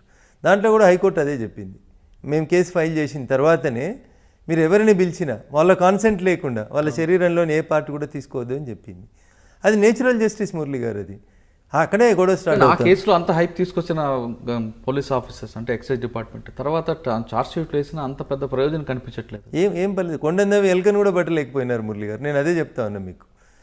When you have consumed a drug or myself I have consumed a drug అనుకోండి, అది ఎంతకాలం ఉంటుంది మన శరీరం లోపల, ఏ రోజు కన్జ్యూమ్ చేసిన డ్రగ్ ఎక్కడిది, ఇండియాలోకి ఎప్పుడు వచ్చింది, సప్లై చేసింది ఎవరు, తీసుకెళ్ళింది ఎవరు, ఇట్లా అసలు ఏమైనా సైంటిఫిక్ ఎవిడెన్సే లేకుండా మురళి గారు సంచలనాల కోసం కేసులు చేస్తాం, టీవీలలో బ్రేకింగ్ల కోసం స్క్రోలింగ్ల కోసం కేసులు చేస్తామంటే ఎట్లా కుదురుతుంది మురళి గారు? ఇప్పుడు మీరు చెప్తున్న డ్రగ్ కేసులో కూడా మీకు తెలుసు, జనానికి తెలుసు ఆ కేసులో ఏం జరగదు, మీరే అంటున్నారు కొండంతా వెలంకి పట్టినట్లు, కానీ వాళ్ళకి జరగాల్సిన డ్యామేజ్ ఆల్రెడీ జరిగింది కదండి. సో లాభం జరిగిందా దానివల్ల నష్టం జరిగిందా అనేది నేను ఇప్పుడే చెప్పలేను సార్ మీకు. సో కొంత సినిమా ఇండస్ట్రీ భయపట్టింది, కొందరు సినిమా హీరోలు ఆందోళనకు గురైనారు, డబ్బులు ఖర్చు పెట్టుకున్నారు, రకరకాలైనటువంటి ఇబ్బందులు పడ్డారు అనేటువంటి మాట వాస్తవం మురళి గారు. సో ఒక కేసుని కప్పిపుచ్చడానికి మీరు అప్పుడు తెలంగాణ రాష్ట్రంలో జరిగిన 1, 2, 3, 4 కేసులని వరుసగా చూస్తే ముందు డ్రగ్స్, తర్వాత నయీము, ఆ తర్వాత మియాపూరు, ఇట్లా ఒకటి తర్వాత ఒకటి ఒక గీతని తుడపకుండా దాని పక్కన ఒక పెద్ద గీత గీసి ఈ గీతని పక్కకి జరిపినట్టు కంటిన్యూస్గా వస్తున్నటువంటి ఆ క్రైమ్లకు సంబంధించినటువంటి సంఘటనల్ని పక్కదారి పట్టించడానికే ఒకదాని తర్వాత ఒక సంఘటనని బయటికి తీసుకొచ్చినట్టు కనబడుతుంది తప్ప ఏ ఒక్క సంఘటనలన్నా చివరిదాకా ఇన్వెస్టిగేషన్ కొనసాగి దోషుల్ని కోర్టు ముందు నిలబెట్టి ఒక్క కేసు చూపెట్టండి సార్ మీరు. అదే మీరు చెప్తున్నారు ఒక కేసు కూడా ఓటుకు లేదు, మియాపూర్ భూములు సార్. నిజామాబాద్లో మీరు చూసినారు, అక్కడ బార్డర్ దగ్గర చెక్ పోస్ట్ దగ్గర 250 కోట్లు దొంగ రిసిప్ట్లు ఇచ్చినారని, సేల్స్ ట్యాక్స్లు, కమర్షియల్ ట్యాక్స్లలో పెద్ద కుంభకోణం జరిగిందని, సిఐడి ఎంక్వైరీ అవుతుందని, ఇది అవుతుందని, ఏది కానీ మీరు చెప్పండి, సంచలనం కోసమే చేసిరు తప్ప whether anybody is properly penalised or whether anybody is properly charge sheeted అనేది ఒక కేసు చెప్పండి సార్ నాకు. అది నీమ్స్లో స్టంట్స్ కాడ నుంచి మొదలుకుంటే ఇప్పుడు నడుస్తున్న ఈఎస్ఐ దాకా ఎన్ని కేసులు బయటకు వచ్చినా అవి కేవలం సంచలనంగా 4 రోజులు వార్తలలో వచ్చేందుకు తప్ప, కానీ మధ్యలో ఎంసెట్ కేసు మాత్రం బాగా సక్సెస్ అయినట్లుగా అనిపిస్తుంది. ఎవరు దోషులు ఎవరు దొరికినారు చూడండి దాంట్లో. బీహార్ నుంచి వాళ్ళు దొరికారు కదా. I don't think they are the original culprits sir. ఇంకా తెలంగాణలో ఉన్నటువంటి అసలు పెద్ద మనుషులను అయితే బయటికి తెచ్చినట్టు నేను అనుకోవట్లేదు సార్. అందులో కూడా అంటే వీటితో పాటు ఇంకేం కేసులు చేశారు? రెగ్యులర్గా ప్రొఫెషన్లో వచ్చేటువంటి కేసులలో గ్యాంగ్ రేప్ కేసులు, భయంకరమైనటువంటి పట్టపగల రోడ్ల మీద జరుగుతున్నటువంటి మర్డర్లు, బాగా మీకు గుర్తున్నది అంటే ఈ కేసులో పోలీసులు బాగా వర్క్ చేశారు అయినా నేను కాపాడాను అన్నది మీకు మనసుకు నచ్చిన కేసు? ఇప్పుడు కోజీ క్లబ్లో ఒక ఇన్సిడెంట్ జరిగింది. కోజీ క్లబ్లో ఒక అమ్మాయి అబ్బాయి కలిసి వచ్చారు, ఒక ఇన్సిడెంట్ జరిగింది. బాయ్ ఫ్రెండ్ గర్ల్ ఫ్రెండ్ కలిసి వచ్చారు. లివింగ్ టుగెదరే తప్పు కాదని సుప్రీంకోర్టు చెప్పినాక మీరు నేను చేసేది ఏం లేదు కదా మురళి గారు. సో అనుకోకుండా అక్కడ మేనేజర్ రూమ్లో ఉన్న ఒక ఎయిర్ గన్ తీసుకొని అమ్మాయి ఆ అబ్బాయిని ఏదో మజాక్లో ఇట్లా అంటే అది ట్రిగ్గర్ ఫైర్ అయింది, ఆ పిల్లోడ్లోంచి బుల్లెట్ పోయింది. సో దాంట్లో బాధాకరమైనటువంటి విషయం ఏంటంటే అమ్మాయి ఈజ్ ఇన్నోసెంట్, ఏం తెలియదు, ఏదో కామెడీకి వచ్చినారు వాళ్ళు, అమ్మాయి అబ్బాయి కలిసి సరదాకి వచ్చేపు గడుపుదాం అనుకొని వచ్చినటువంటి సందర్భంలో అనుకోకుండా వాళ్ళకు తుపాకీ కనబడింది, అది బొమ్మ తుపాకీ అనుకుంది. But it is an air gun. Unfortunately air గన్తో కొడితే కూడా చనిపోయినటువంటి సంఘటన అది కోజీ క్లబ్. సో దాంట్లో అమ్మాయి తరఫున చేయాల్సి వచ్చింది తప్పనిసరి పరిస్థితుల్లో. తను ఒక అడ్వకేట్ కుటుంబానికి సంబంధించినటువంటి అమ్మాయి కాబట్టి పేర్లు అవన్నీ బయటకు వస్తే ఇబ్బంది అని చెప్పి అక్కడ స్థానికంగా పోలీసులు సరిగ్గా వర్క్ చేయలేదంటారు అప్పుడు. So I don't blame the police, but మాకుండేటువంటి అడ్వకేట్గా మాకుండేటువంటి అడ్వాంటేజెస్, క్లయింట్లకు ఏదైతే benefit of doubt should be given to the accused అనేటువంటి లాస్ట్ లైన్ ఒకటి ఉంటుందో అది, plus establishing the link from A to Z. English అక్షరాలు రాస్తే ఏ నుంచి జెడ్ దాకా రాస్తేనే మొత్తం ఆల్ఫాబెట్స్ కంప్లీట్ అయినట్టయితే మధ్యలో అక్కడొకటి అక్షరాన్ని మనం లింక్ బ్రేక్ చేసినాం అనుకోరు మురళి గారు, you don't see that chain will be complete. అట్లా బ్రేక్ చేస్తాం. 302 పెట్టడంతో పాటు ఎఫ్ఎస్ఎల్ పంపడం, లోకల్గా అన్ని ఎవిడెన్స్ తీసుకొచ్చారు. సంఘటన జరిగిన తర్వాత ఫస్ట్ పోలీసు వెళ్ళడం, మీడియా కూడా దూరం పెట్టడం, అది ప్రాపర్గా జరిగిందని అనుకుంటున్నాం. మరి కానీ మీ ఎక్కడ బ్రేక్ దొరికింది? సార్ నేను అదే చెప్తా ఉన్నాను సార్, ఇన్వెస్టిగేషన్లో మాకు చాలా లాక్యునాస్ దొరుకుతాయి సార్. Not one issue. ఆ కేసు లోపల మనం సంఘటన స్థలాల్లో వాళ్ళు వెళ్ళి రూమ్ బుక్ చేసుకున్న దగ్గర నుంచి మొదలుకుంటే, రూమ్ బుక్ చేసి ఉండాలి కదా ఫస్ట్, మనం కోజీ క్లబ్లో మనం ఒక రూమ్ తీసుకున్నట్టు ఉండాలి కదా. అక్కడ నుంచి మొదలుకుంటే అక్కడ ఉన్న వాచ్మెన్ దగ్గర నుంచి అసలు ఎయిర్ గన్ ఎక్కడిది, ఎయిర్ గన్లో పెల్లెట్ ఎక్కడిది, 100 ఇష్యూస్ ఉన్నాయి సార్ అందులోపల. అంతా టెక్నికల్ ఎవిడెన్స్. పేరు మార్చి తీసుకున్నట్టుగా తెలుస్తుంది. లేదు సార్, లేదు, వాళ్ళ పేరు మీద తీసుకున్నారు. ఒరిజినల్గా వాళ్ళ పేరు మీదనే తీసుకున్నారు, అన్నీ వాళ్ళే చేశారు. అంటే ఎక్కడ మీకు బ్రేక్ కనిపించిందండి? అంటే సైంటిఫిక్ ఎవిడెన్స్లో బ్రేకేజ్ వచ్చింది అక్కడ. మళ్ళీ నేను చెప్తా ఉన్నా మీకు, ఆ ఎయిర్ గన్ మీద ఫింగర్ ప్రింట్స్ తీసుకోలేదు, ఆ అమ్మాయి ఫైర్ చేసిందని చెప్పి చెప్పలేదు, అమ్మాయి రూమ్లో ఉంది అని చెప్పి ఎవరు సాక్ష్యం చెప్పడానికి కూడా చెప్పలేదు అక్కడ. సో ఇవన్నీ సో మెనీ ఇష్యూస్. వాళ్ళ పేరెంట్స్ కూడా కోర్టుకి ప్రతిసారి కంప్లైంట్ చేసేవాళ్ళు, చనిపోయిన అబ్బాయి వాళ్ళ పేరెంట్స్, అమ్మాయి చంపలేదు వేరే వాళ్ళు చంపినారు, ఆ కేసుని ఆ దిశలో ఇన్వెస్టిగేట్ చేయండి అనేది వాళ్ళు రకరకాల కంప్లైంట్స్ పెడుతూ వచ్చినారు. ఫ్యామిలీ ఒకవైపు రావడం కూడా ప్లస్ అవుతుంది అంతే. ఆరోపణ అంతా వాళ్ళు వేరే వాళ్ళ మీదకి పోతుంది. అసలు నా కొడుకు అమ్మాయి ఎవరో తెలియదు, అమ్మాయికి చంపాల్సిన అవసరం ఏమొచ్చింది, నా కొడుకుని చంపిన వాళ్ళు వేరే వాళ్ళు, పోలీసు వాళ్ళు కావాలని ఎవరు అమాయకురాలైనటువంటి అమ్మాయి మీద పెడుతున్నారు. This is the version of the parents of the diseased. So అట్లా కొంత నాకు మోరల్గా సపోర్ట్ దొరికింది ఆ కేసు లోపల. ఓకే, వాటి తర్వాత ఇంకా మంచి కేసులు చెప్పండి. అన్నీ మంచి అంటే వినడానికి అందరికీ ఇబ్బంది కలిగించే కేసులాగానే ఉంటాయి మురళి గారు. ఒకటి చెప్పండి. సో మాకు ప్రొఫెషన్ పరంగా ఇంట్రెస్టింగ్గా అనిపిస్తూ ఉంటాయి, కానీ మిగతా అన్నీ అదర్వైజ్ కొంచెం ఇబ్బందికరమైనటువంటి కేసులే. సమాజంలో పేరున్నటువంటి వ్యక్తులకు సంబంధించినటువంటి కేసులు, ఇంకా వాళ్ళ కుటుంబాలు వాళ్ళ పేర్లు చెప్పడం వల్ల కొంత కుటుంబాల పేర్లు చెప్పకుండా ఇన్సిడెంట్ చెప్పేస్తే మీకు వచ్చేస్తుంది అది ఎవరు ఏంది అనేది. అది కాకుండా అంటే పోలీసు వైఫల్యం ఎక్కడ కనపడుతుంది? మీరు ఇందాక ఫస్ట్లో మాట చాలా కేసులు. ఇప్పుడు ఒక ప్రముఖ టీవీ ఛానల్కి సంబంధించినటువంటి యజమాని ఒక రోడ్డు ప్రమాదంలో చనిపోయిందని, హత్య చేసిరని రకరకాలైనటువంటి ఇష్యూస్ విన్నారు మీరు. దాంట్లో ఏం జరిగింది మళ్ళీ మీకు ఫైనల్గా వచ్చేసరికి? ఆంధ్రప్రదేశ్ పోలీసు వాళ్ళు ఏం చేసారు, తెలంగాణ పోలీసు వాళ్ళు ఏం చేసిండ్రు, అసలు నిందితులు ఎవరు, ఎవరిని తీసుకొచ్చినారు, ఎప్పుడు వచ్చింది, అది కూడా మీరు గమనించినారు. ఒక టీవీ ఛానల్ యజమానికి సంబంధించినటువంటి కేసులో ఇట్లా చాలా కేసులు. జూబ్లీహిల్స్లో మర్డర్ చేసి తీసుకొచ్చి నందిగామలో పడేయడంతో ఆంధ్రప్రదేశ్ పోలీసులు తెలంగాణకు షిఫ్ట్ చేశారు. ఇప్పుడు ప్రాపర్ ఇన్వెస్టిగేషన్ జరుగుతుంది అనుకోవచ్చు కదా? జరిగిందని అనుకుందాం, but we have our own interest in that case కాబట్టి రకరకాలైనటువంటి ఆరోపణలు అంటే చాలా కేసులు మురళి గారు. దీనికి అన్నిటికీ మూల కారణం I don't want to blame the system of police, only the issues వాళ్ళకి సరైనంత సమయం ఇవ్వట్లేదు వ్యవస్థ. ఒక పోలీస్ అధికారికి కన్విక్షన్ రావాలనుకుంటే సీనియర్ అడ్వకేట్గా, మీరు క్రిమినల్ అడ్వకేట్గా చెప్పండి, మీరు చేసిన అన్ని కేసుల్లో పోలీస్ లూప్ హోల్స్ ఎక్కడ ఉన్నాయో అది పట్టుకొని మీరు వాళ్ళకి అక్యూజ్కి మీకు సపోర్ట్ చేస్తున్నారు. కానీ అక్కడ అన్యాయం చేశాడు అనే విషయం మీకు తెలుసు, కానీ మీకున్న రైట్స్ ప్రకారం మీరు వెళ్తున్నారు. అంటే ఆధారం లేనప్పుడు ఏం చేస్తారు మురళి? చేస్తారు, కానీ పోలీసు ఏం చేస్తే కన్విక్షన్ రేట్ పెరుగుతుంది? సో ఒక అధికారికి ఒకటే కేసు ఇవ్వాలి. ఒక ఎగ్జాంపుల్ కేసుతో చెప్పండి. అదే ఎగ్జాంపుల్తో ఏదైనా ఒక కేసు జరిగింది అనుకోండి, ఒక హత్య లేదా ఒక మానభంగం లేదా ఇంకొక గ్యాంగ్ రేపు లేదా ఒక ఫామ్ హౌస్ మీద ఆ మధ్యలో మీరు సైబరాబాద్ చుట్టుపక్కల రంగారెడ్డి జిల్లా, ఉమ్మడి జిల్లా ఉన్నప్పుడు చూసిరు మీరు, అవుట్స్కట్స్లో ఉన్నటువంటి ఫామ్లలో దొంగతనానికి వచ్చి ఆ ఫామ్లలో పనిచేస్తున్నటువంటి సర్వెంట్స్ని మర్డర్ ఫర్ గెయిన్ చేయడము, లేదా అక్కడ ఎవరైనా ఆడపిల్లలు కొంచెం చిన్న పిల్లలు కనబడితే రేప్స్ చేయడము, ఇట్లాంటి కేసులు జరిగినాయి. మా దగ్గర సదాశివపేట దగ్గర ఒక కేసు జరిగింది సార్. అట్లాంటి కేసు తల్లి కూతురు అందరినీ రేప్ చేయడము, ఒకరి ముందు ఒకరిని రేప్ చేయడము, అట్లా మానవత్వం లేకుండా జరిగినటువంటి ఒక సంఘటన జరిగింది. అట్లా ఒక 5-6 ఇన్సిడెంట్లు జరిగిన తర్వాత మీరు బాచ్పల్లి ప్రాంతంలో ఒక ఎన్కౌంటర్ జరిగింది, మీకు గుర్తుండాలి. తెల్లవారుజామున సురేంద్రబాబు గారు సురేంద్రబాబు గారు అప్పుడు కమిషనర్గాను రంగారెడ్డి ఎస్పీ రంగారెడ్డి ఎస్పీగా ఉన్నప్పుడు ఒక 5 డెకాయిటర్స్ కొట్టేసినారు. సో ఆ తర్వాత కొంతకాలం మళ్ళీ ఈ ఫామ్ హౌస్ డెకాయిటీలు, ఈ గ్యాంగులు కొన్ని ఆగినట్టు కనబడతా ఉంటాయి.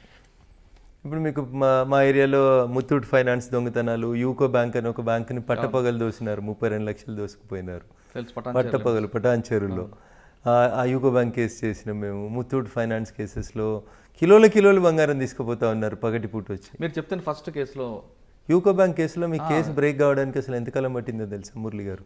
చిన్న పిల్లలు, నాట్ ఈవెన్ 25 ఏజ్ గ్రూప్ ఉన్న 4 పిల్లలు కలిసి చేసినటువంటి ఒక క్రైమ్ను బ్రేక్ చేయడానికి పోలీసులకు అసలు ఏం అర్థం కానటువంటి పరిస్థితి.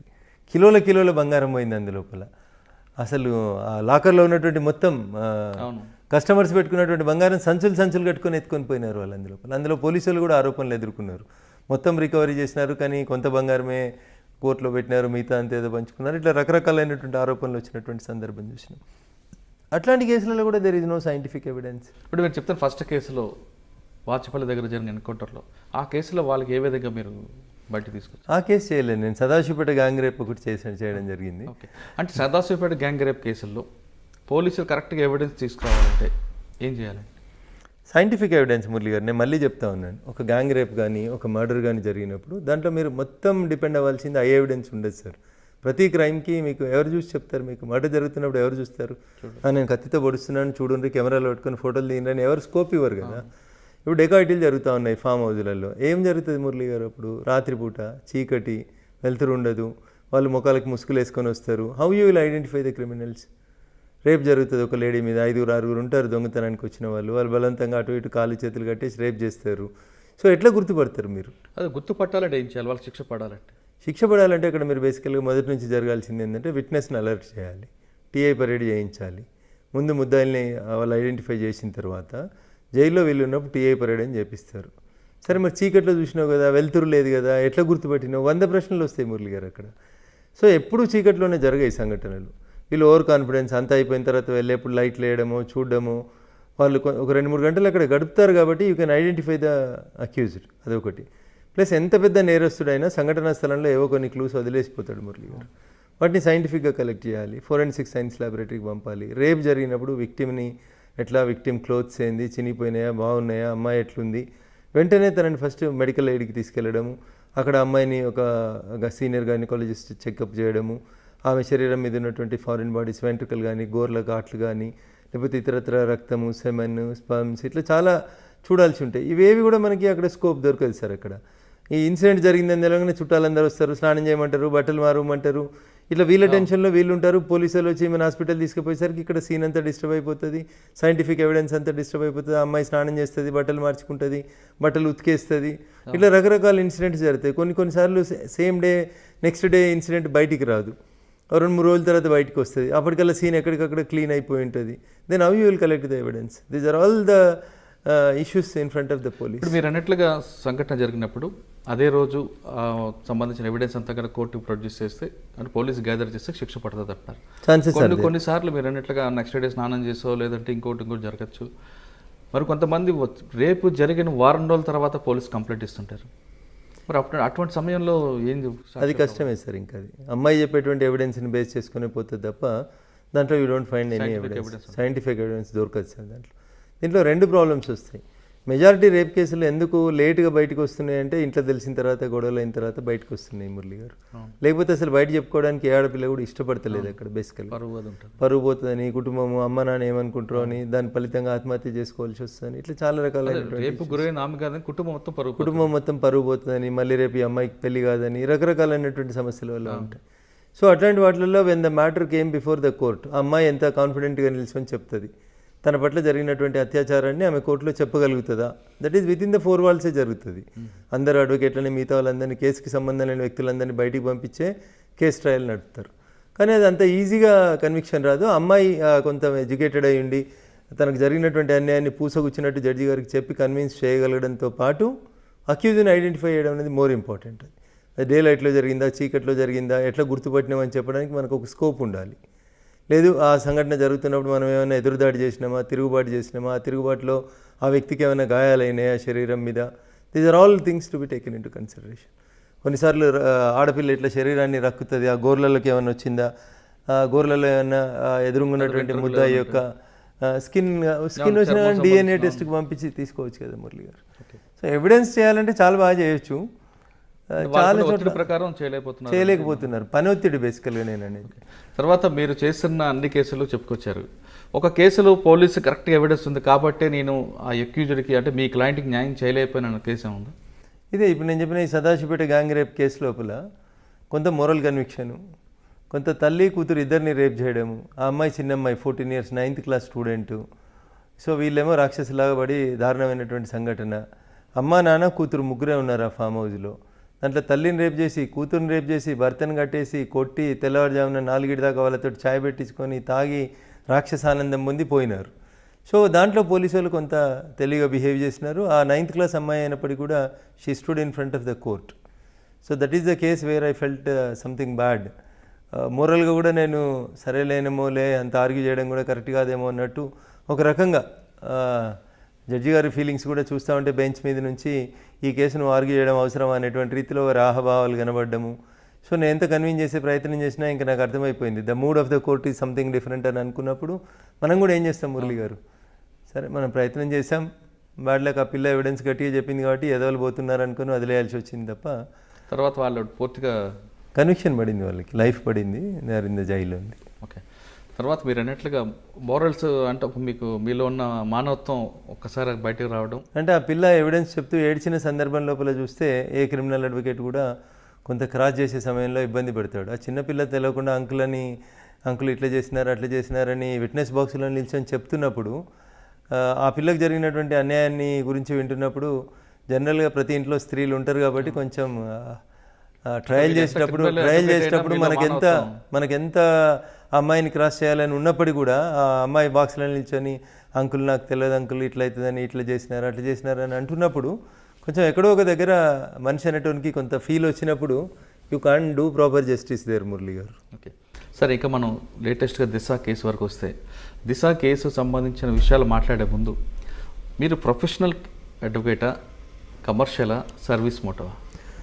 సో నేను చేసిన మొట్టమొదటి మర్డర్ కేసు అని మీకు ఇందాక చెప్పినాను కదా మురళి గారు, దాంట్లో నేను ₹1 తీసుకోలేదు. ఉల్టా వాడు జైల్లో ఉంటే వాళ్ళ పేరెంట్స్ పట్టించుకోకపోతే రిలీజ్ అయిన రోజు బస్కిరాయిలు ఇచ్చి ఊరికెళ్ళి బుద్ధిగా బతుకమని చెప్పి పంపించినాను సార్. అట్లా ఇట్ ఆల్ డిపెండ్స్. మొత్తం త్యాగమే చేస్తామంటే త్యాగం చేస్తామని చెప్పను మురళి గారు, ఎందుకంటే నాకు కడుపు ఉంది, నాకు కుటుంబం ఉంది, బతకాలనే ఆశ ఉంది కాబట్టి.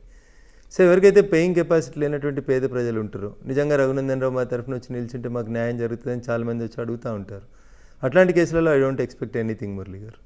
ఇప్పుడు మురళి గారికి పేయింగ్ కెపాసిటీ బాగుంది, బయట దగ్గర 1,00,000 తీసుకునే దగ్గర మురళి గారి దగ్గర 10 లక్షలు తీసుకోవచ్చు అనుకుంటే ఐ చార్జ్ హిమ్ 10 lakhs. ఎందుకంటే you have that paying capacity. ఇష్టం ఉంటే ఇవ్వండి, లేదంటే చాలామంది అడ్వకేట్లు ఉన్నారు వెళ్ళండి అన్నప్పుడు వాళ్ళు ఫీల్ అవుతారు. ఏమన్నారే మీరైతేనే కేసు గెలుస్తామనే విశ్వాసం కొద్ది వచ్చినాం సార్, మీరు ఎంత అడిగినా ఇస్తాం సార్ అన్నప్పుడు వీ విల్ టేక్ మనీ. అక్కడ అట్లాంటి కేసులలో తీసుకుంటాను. నాకు అంత మొహబ్బత్ ఏమి ఉండదు, ఎందుకంటే తప్పు చేసినాడని నేను ఫీల్ అవుతున్నాను కాబట్టి I will charge him like anything. ఎందుకంటే నా అవసరం చెప్పి నేరం చేసి మీ దగ్గరకు వస్తే మీరు కాపాడతారా? నేను అట్లా కూడా చెప్పలేదు మురళి గారు మీకు. నేనేం చెప్పినా, నేను వకాలత్ అనేది నా ప్రొఫెషన్. మేము ఓత్ తీసుకున్న రోజు మాకేం చెప్తారు, మీరు ఎవరి తరఫున వకాలత్ ఫైల్ చేస్తే అతను ఓన్లీ నేరం ఆరోపించబడినటువంటి వ్యక్తి అనే మీ ఆర్గ్యుమెంట్స్ ఉండాలి తప్ప అతను నేరం చేసి నువ్వు నమ్మితే నువ్వు కేసు ఆర్గ్యూ చేయలేవు అని చెప్తారు మురళి గారు. అందుకని మేము వకాలత్ ఫైల్ చేసేటప్పుడే నా క్లయింట్ నిర్దోషనే వకాలత్ ఫైల్ చేసి ఆర్గ్యూ చేస్తాం. నేను మనస్ఫూర్తిగా మీరు నేరం చేసినని నమ్మినా అనుకోండి, నా మనసు నమ్మింది అనుకోండి, ఇందాకటి కేసులో చెప్పినట్టు ఆ అమ్మాయి వచ్చి విట్నెస్ బాక్స్లో అంకుల్ అనగానే గుండె కరిగిపోతే you can't argue your case properly. So అట్లా అన్ని కేసులని డబ్బుతో లింకప్ చేయలేము మురళి గారు. డబ్బు అవసరం ప్రాక్టీస్ చేసే అడ్వకేట్లకి. చేస్తున్న పరిణామక్రమంలో డబ్బు వస్తుంది, మాకు వద్దని రాదని చెప్పలేను మేము. కొందరు నిజంగా తెలిసి డబ్బు ఎక్కువ ఉండి క్రైమ్ చేసిన వాళ్ళు వస్తారు. మాకు కూడా తెలుసు వీడు క్రైమ్ చేసినట్టు ఉన్నాడని అనుమానం ఉంటుంది. But it is our profession కాబట్టి we will defend that gentlemen. అంటే మర్డర్ చేసి రేప్ చేసి ఎవరైనా మీ దగ్గరకు వచ్చారా? చాలామంది, చాలా కేసులు వచ్చారు. సరెండర్ చేయండి అన్న పోలీసు వాళ్ళు కొడతారు, కొంచెం దెబ్బలు దాక్కుండా చూడండి అని అట్లా. ఇప్పుడు మీరు చెప్పిన షామీర్పేట ఎన్కౌంటర్ దగ్గర నుంచి మొదలుకుంటే చాలా కేసులలో వాళ్ళకు కాన్ఫిడెన్స్ అన్నట్టు. రఘునందన్ రావు దగ్గర పోతే దెబ్బలు పడకుండా, ఎన్కౌంటర్ కాకుండా మనల్ని కాపాడుతాడు అనేటువంటి ఒక విశ్వాసం ఉంటుంది. కానీ అటువంటి విశ్వాసం వాళ్ళలో నమ్మకం పెరిగింది కొద్ది క్రైమ్ రేట్ పెరుగుతుందని కూడా వాదన ఉంది. సో ఆయన ఎవరు ఎంకరేజ్డ్ క్రైమ్ మురళి గారు? నా దగ్గరకు వచ్చినటువంటి క్లయింట్లను మీరు అందరినీ చూడండి, తర్వాత కేసు అయిపోయిన తర్వాత అయినా వాళ్ళని కొంచెం మార్చి సమాజానికి ఉపయోగపడే రీతిలోనే డైవర్ట్ చేస్తా ఉన్నాను తప్ప బాబు నీ దగ్గర 10 లక్షలు ఉన్నాయా, ఇంకో మర్డర్ చేసిరాపో నేను కాపాడుతాను ఎప్పుడు చెప్పను నేను ఎవరికి. సో నీకు భార్య ఉంది, ఒక కూతురు ఉంది, ఒక కొడుకున్నాడు, నీకు లైఫ్ పడ్డది అనుకో, ఇప్పుడు నీ ఏజ్ ఎంత, నీ కూతురు ఏజ్ ఎంత, ఇవన్నీ ఆలోచించుకో. సరే క్షణికావేశంలో చేసినావు, ఈ తప్పులోంచి నేను బయటికి తీసుకొస్తాను, but it should not be your profession అని నేను చెప్పేంతవరకు చెప్తాను మురళి గారు. సో మారే వాళ్ళు మారుతారు, మారని వాళ్ళు కత్తి పట్టినప్పుడు కత్తికే, తుపాకి పట్టినప్పుడు తుపాకి అన్నట్టు బలైపోతూనే ఉంటారు వాళ్ళు. వాళ్ళని మనం ఏం చేయాల్సిన అవసరం లేదు. అలాగే మీ క్లయింట్లు ఎవరైనా బలైపోయిన పోతూనే ఉంటారు చాలా మంది. ఇంకా ఎవరొక్కరు చెప్పండి, ఇంక పేర్లు వద్దులేండి మురళి గారు. నేను చెప్తున్నాను కదా, కత్తి పట్టినోడు కత్తికే పోతాడు. అదే ఇప్పుడు 307 ఉందనుకోండి మురళి గారు, నేను మిమ్మల్ని పొడిచాను, 4 గాయాలైనాయి, మీకు మీ అదృష్టం బాగుంది, మీరు బతికి వచ్చారు, రేపు మీకు నా మీద రివెంజ్ తీసుకోవాలని ఉంటుంది కదా. ఏదో ఒక రోజు సమయం కోసం ఎదురు చూస్తుంటారు కదా. నా బలహీన క్షణంలో నేను మీకు దొరికినప్పుడు మీరు చంపేసిపోతారు నన్ను. సో అట్లే జరుగుతూ ఉన్నాయి చాలా క్రిమినల్ కేసులలో. సంవత్సరాలు ఎవిడెన్సెస్ పెండింగ్ అవుతుంటే కోర్టుకు వస్తున్నప్పుడు అవకాశం కోసం ఎదురు చూస్తున్నారు, కొట్టేస్తున్నారు. సో దట్ ఈస్ మెర్సిలెస్ అనిపిస్తుంది, బట్ తప్పదు ఇంకా. ఓకే, ఇప్పుడు మనం లేటెస్ట్గా జరుగుతున్న కేసు గురించి చూద్దామండి. దిశ కేసులో అంత దారుణంగా ఆ 4 వ్యక్తులు అత్యాచారం చేసి హత్య చేయడం అన్నది మొత్తం ప్రపంచం అంతా తప్పు పట్టింది. ఫస్ట్ ఆ దిశ కేసు సంబంధించింది మీ ఒపీనియన్ చెప్పండి. So it is a failure on the part of the సిస్టంలో జరిగినటువంటి ఫెయిల్యూర్స్. టోల్గేట్ దగ్గర లైట్ లేకపోవడాలు, సీసీ కెమెరాలు లేకపోవడం, అమ్మాయి అంత చదువుకున్న అమ్మాయి అయినప్పటికీ కూడా టోల్గేట్ దగ్గరికి పోయి నిల్చుంటే తనని ఇంకొక వృత్తిలో ఉన్నటువంటి అమ్మాయిగా భావిస్తారేమో అని తను ఫీల్ కావడం. ఇట్లా దిశ సంఘటన లోపల సమాజం నేర్చుకోవాల్సిన విషయాలు, తల్లిదండ్రులు నేర్చుకోవాల్సిన విషయాల్ని చాలా దిశ సంఘటన నేర్పించింది. తల్లిదండ్రులు ఏ విధంగా నేర్చుకోవాలి? పిల్లలకి మనం చిన్నప్పటి నుంచి ఏదైనా జరిగితే పోలీసు వాళ్ళకి ఫోన్ చేయాలని నేర్పించడం, 100ని వాడుకోవడం ఎట్లా అనేది నేర్పించడం. చెల్లికి ఫోన్ చేసి అంత బాధపడ్డ అమ్మాయి ఇంకొంచెం యాక్టివ్గా మూవ్ అయ్యి ఉంటే తన ప్రాణాన్ని తనను కాపాడుకునేగలేదు కదా మురళి గారు. కన్సర్న్ పోలీస్ స్టేషన్కో, 100కో, ఏదో ఒకరికి తనకు తెలిసిన పోలీస్ ఆఫీసర్కో. కానీ మన వ్యవస్థ ఎట్లా తయారైంది మురళి గారు అంటే, పోలీస్ స్టేషన్కి వెళ్ళడం అంటేనే అదేదో తప్పు చేసినట్టు, చెడ్డోళ్ళు మాత్రమే పోలీస్ స్టేషన్కి వెళ్తారు అని చిన్నప్పటి నుంచి పిల్లలకు నేర్పించడం అనేది కొద్దిగా బాధాకరమైనటువంటి విషయం. ఇప్పుడు బాగా అభివృద్ధి చెందిన దేశాలలో ఏం జరుగుతుంది, మిమ్మల్ని అమ్మ నాన్న కొట్టినా, స్కూల్లో టీచర్లు కొట్టినా, you call so and so number అని చిన్నప్పటి నుంచి టీచర్లే చెప్పి నేర్పిస్తూ ఉన్నారు. సో అంత బాగా చదువుకున్న అమ్మాయి, అంత మెరిటోరియస్ స్టూడెంట్ అయినటువంటి అమ్మాయికి 100 కాల్ చేయాలన్న ఆలోచన ఆ నిమిషం రాలేదు చూడండి. ఎందుకు? మన సమాజం అది నేర్పిస్తలేదు మనకి. ఆడపిల్ల అంటే తల్లిదండ్రుల పక్కనే ఉండాలి, తల్లిదండ్రులకే చెప్పుకోవాలి తప్ప పోలీసు వాళ్ళకి చెప్పుకోవద్దు అనేటువంటి ఆ ఫీల్లో ఉంటున్నామేమో మనం అనేది ఒకటి ఆలోచించాలి, మన కరికులం ఆలోచించాలి. సో అట్లాంటి బాధాకరమైనటువంటి సంఘటన వచ్చినప్పుడు తనంతట తాను ఎదుర్కోవడానికి ఉన్నటువంటి మార్గాలు ఏందని తను ఆలోచించుకోలేకపోయింది. వెహికల్ వదిలేసి వెళ్ళిపోయింటే అయిపోయేది కదా మురళి గారు. ఎక్కడిపోతే నా వెహికల్ రేపు వస్తుందిలే, ఈరోజు కాకపోతే నాకంటే పంక్చర్ అయినటువంటి వెహికల్ని తీసుకొచ్చి టోల్ దెబ్బ దగ్గర నూకి ఆడ తాళం వేసిపోయి ఉంటే తెల్లారి వచ్చేది వెహికల్. సో చాలా ల్యాక్యునస్ కనబడుతున్నాయి అక్కడ మనకి. సీసీటీవీలో నిన్న మొన్న పోలీసులు రిలీజ్ చేసినట్టున్నారు, మీడియాలో కనబడుతుంది, లారీ రోడ్డు మీదకి ఎక్కుతున్న దృశ్యాలు కనబడుతున్నాయి. కానీ దిశను వాళ్ళు పట్టుకున్నటువంటి దృశ్యాలు కనబడుతున్న సీసీటీవీలు ఎక్కడున్నాయి మీకు? దిశను వాళ్ళు పికప్ చేసింది, బలవంతంగా లాక్కెళ్ళినటువంటి సీసీటీవీ ఫుటేజ్లు ఏవి? భద్రత మాదే, బాధ్యత మాదే అని చెప్పి పోలీసులు ఏం భద్రత ఇవ్వగలిగినారు? టోల్ గేట్ల దగ్గరనే జనం ఉన్న ప్లేస్లోనే ఇట్లా జరిగితే జనం లేని ప్లేస్లలో జరిగే క్రైమ్లకి ఎంత ఇబ్బంది ఉంటుంది. ఇప్పుడు మీరు రింగ్ రోడ్ చుట్టూ రాత్రిపూట పోండి మురళి గారు, ఏంది మీ పరిస్థితి? ఏం లేదు అక్కడ మీకు. You have no support at all. You have no support at all. Day time వెళ్తారన్నా ఎవరైనా ఒకరు చూసి అదే మురళి గారు అని గుర్తుపెట్టి ఆగుతారేమో, కానీ చీకట్లో మీ పరిస్థితి ఏంది? రాత్రిపూట రింగ్ రోడ్ మీద ఏదైనా జరిగింది, ఏంది మీ పరిస్థితి?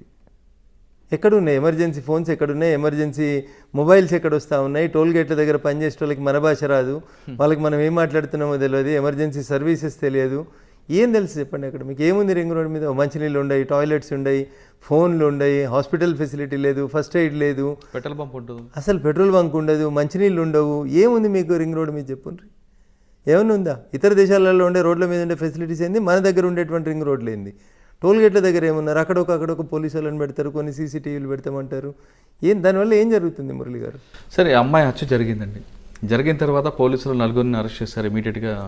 కొద్ది గంటల వ్యవహారంలో వాళ్ళకున్న టెక్నాలజీ చూసి ఆ 4 పోలీస్కి కస్టడీకి ఇచ్చిన తర్వాత వాళ్ళ 4 ఎన్కౌంటర్ అయ్యారని పోలీస్ వర్షన్. తెల్లవారుజాము తీసుకురావడం, సీన్ రీకన్స్ట్రక్షన్ చేస్తున్నప్పుడు వాళ్ళు మా మీద దాడి చేశారు కాబట్టి మేము ఫైర్ ఓపెన్ చేసాం అంటారు. ఇదంతా వాస్తవం అంటారా మీకున్న లాజిక్ ప్రకారం?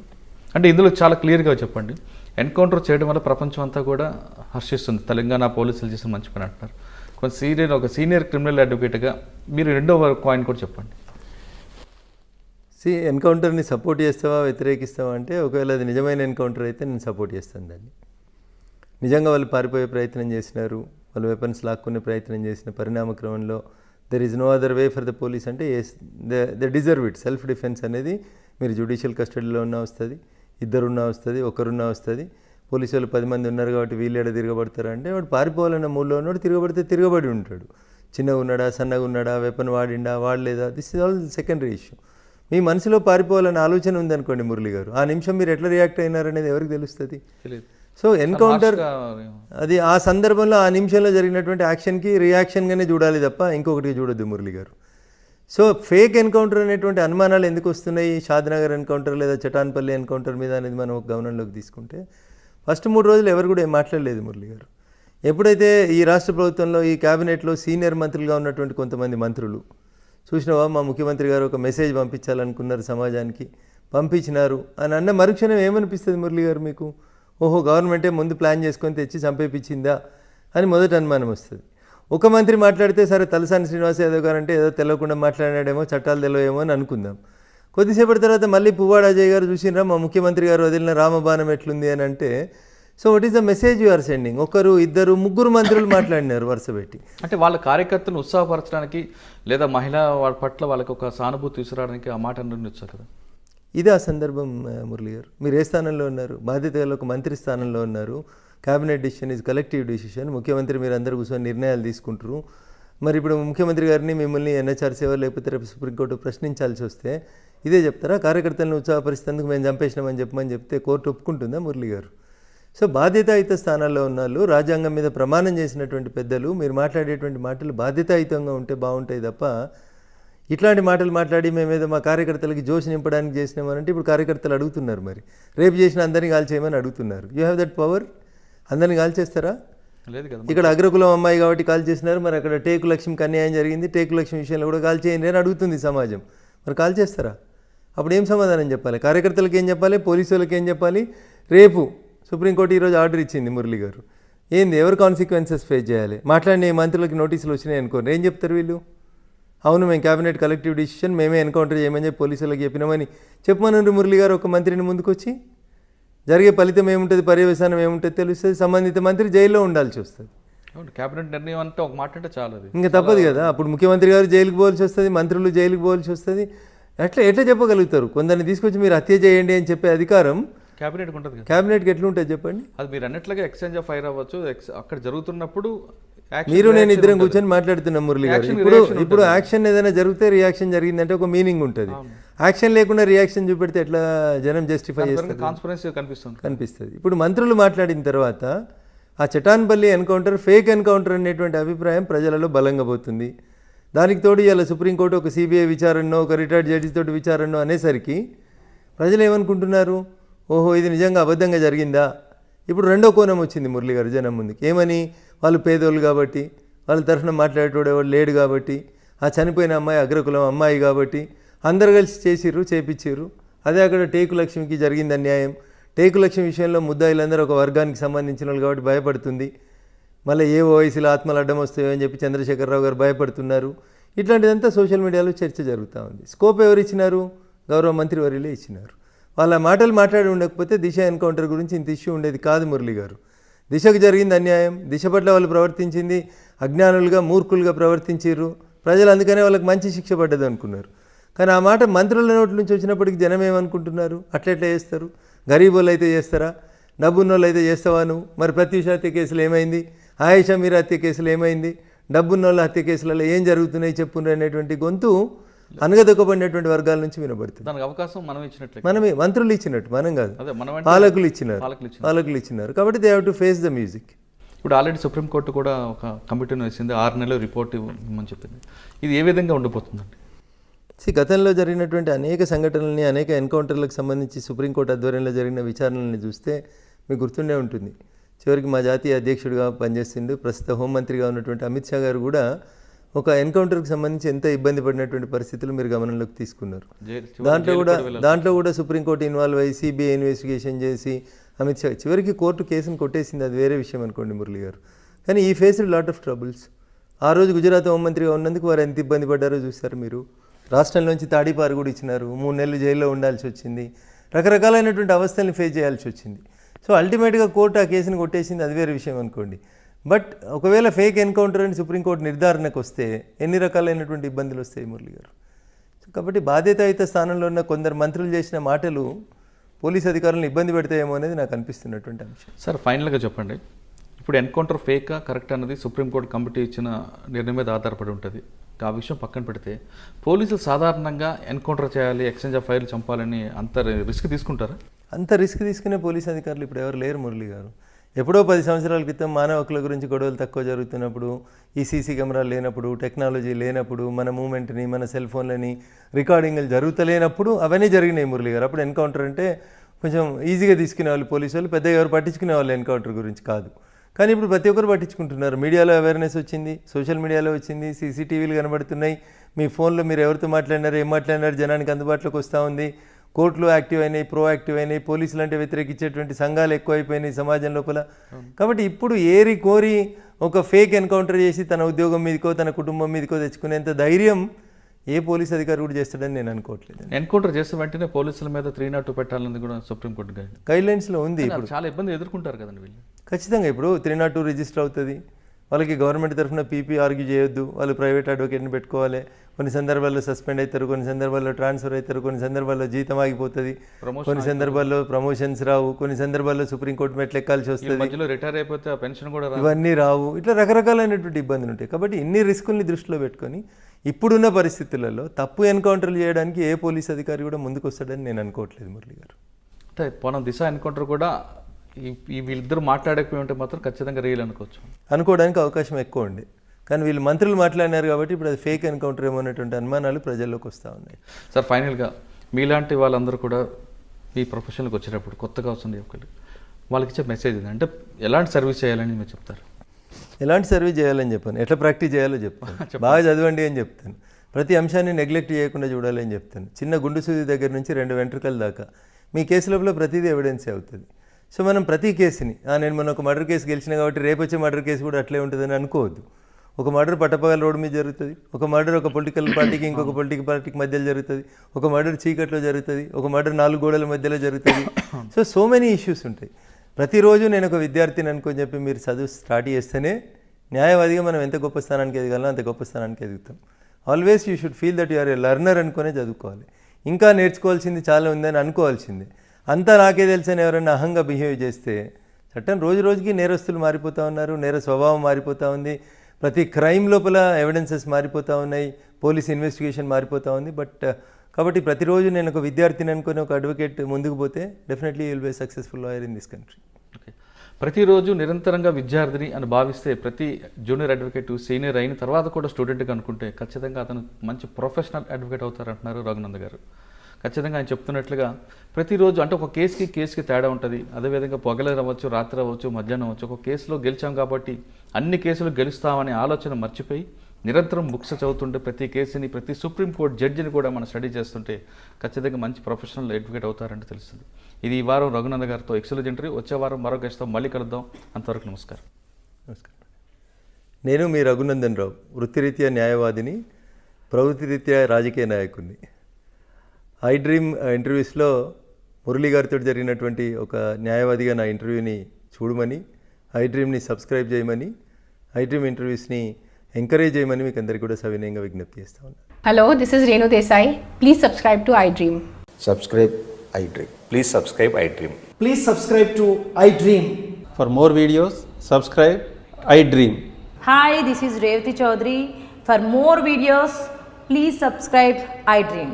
నా పేరు Taneti Vanitha, women and child welfare minister. For more videos please subscribe iDream. For more videos, please subscribe iDream. మీరందరూ కూడా iDream ఛానల్ని సబ్స్క్రైబ్ చేయాలని కోరుకుంటున్నాను. I'm Sucharita, Home Minister of Andhra Pradesh. For more videos, subscribe iDreams.